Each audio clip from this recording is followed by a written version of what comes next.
Hi friends, అందరికీ welcome to Vijaya MSK. చూడండి, చీర తీసుకున్నాను.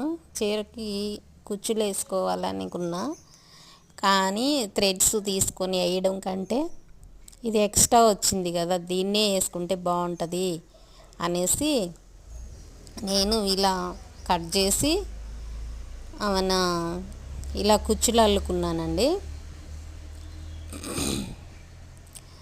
ఒక 7 ఇంచెస్ పెట్టుకున్నాను. అక్కడక్కడ మొత్తం కట్ చేసేసాను. కట్ చేసేసి ఆ థ్రెడ్స్ లాగడం అయితే ఈజీగా వచ్చేస్తుంది, చాలా బాగా వస్తాయండి. ఇలా కట్ చేసేసుకొని ఇలా మొత్తం థ్రెడ్స్ అంతా తీసేసాను. చూడండి ఎలా తీసాను.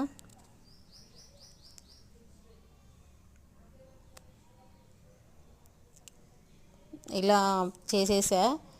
అయితే దారం మొత్తం పోగులుగా వచ్చేస్తుంది, తీసేయాలి. అదిగో పలసగా అయింది కదా,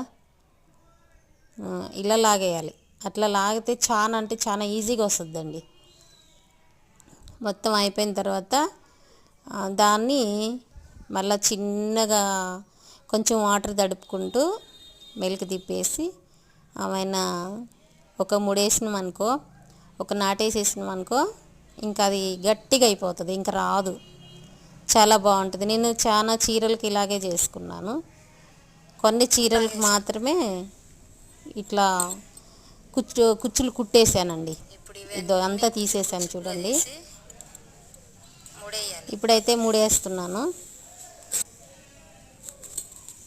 ఇట్లా ముడేసేసుకున్నాం అనుకో, చాలా బాగుంటుంది చీర.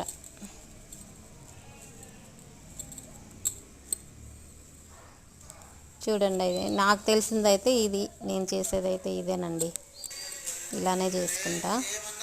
నచ్చితే లైక్ చేయండి, షేర్ చేయండి, సబ్స్క్రైబ్ చేయండి, నన్ను ఎంకరేజ్ చేయండి ఫ్రెండ్స్. బాయ్ ఫ్రెండ్స్, అందరూ బాగుండాలి, అందులో నేను ఉండాలి.